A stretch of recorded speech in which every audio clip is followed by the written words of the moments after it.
আসসালামু আলাইকুম, আমি আশরাফুল ইসলাম আমিন। স্বাগতম জানাচ্ছি নতুন আরো একটি ভিডিওতে।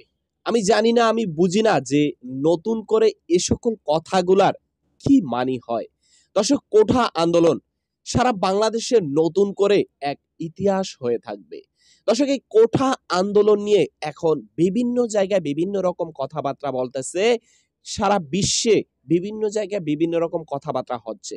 দর্শক, তার মধ্যেই রয়েছে বাংলাদেশের কৃতি সন্তান নোবেলজয়ী ডক্টর মোহাম্মদ ইউনূস সাহেব। এই ইউনূস সাহেব নতুন করে কোঠা ইস্যুতে সে বলতেছে পুনরায় নির্বাচন চায়, বা পুনরায় নির্বাচন হলে এই জাতি সুস্থ থাকবে বা সুশৃঙ্খল থাকবে। আপনার কি মতামত কমেন্টে লিখেন। একটু ভিডিওর অংশ দেখাই আমরা, তাহলে বিষয়টি আরো সুন্দর করে বুঝতে পারবেন আপনারা যে আসলে ডক্টর মোহাম্মদ ইউনূস সাহেব কি বলছে। বহু প্রাণহানির পর সেনা মোতায়েন এবং কারফিউ জারির মাধ্যমে সারা দেশে সপ্তাহব্যাপী বিরাজ করছে থমথমে পরিস্থিতি। এবারে বহুল আলোচিত এই আন্দোলনের বিভিন্ন দিক নিয়ে মুখ খুলেছেন নোবেলজয়ী অধ্যাপক ডক্টর মোহাম্মদ ইউনূস। নতুন করে নির্বাচনের দাবিও জানিয়েছেন তিনি। আরো জানাচ্ছেন ইমতিয়াজ আলম।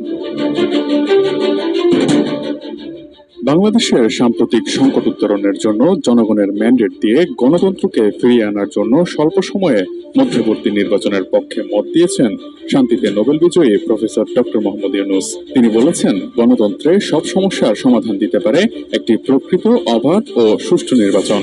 জনগণের নির্দেশনায় গণতন্ত্রের সমস্যার প্রতিকার সম্ভব। দর্শক, নিশ্চয়ই আপনার মতামত কমেন্ট বক্সে অবশ্যই লিখবেন। এই পরিস্থিতিতে যদি এমনটা হয় তাহলে বিষয়টা কেমন মনে হবে, আর দেশের পরিস্থিতি কোথায় যাবে। তবে আমার মনে হচ্ছে যে এই বিষয়টা সঠিক হবে না। তো আপনার কি মতামত সেটা অবশ্যই কমেন্টে লিখতে পারেন। তো আজকের ভিডিওটি এখানে শেষ করতে চাই। দেখা হবে নতুন অন্য কোনো ভিডিওতে। সবাই ভালো থাকবেন। আসসালামু আলাইকুম ওয়া রাহমাতুল্লাহি ওয়া বারাকাতুহু।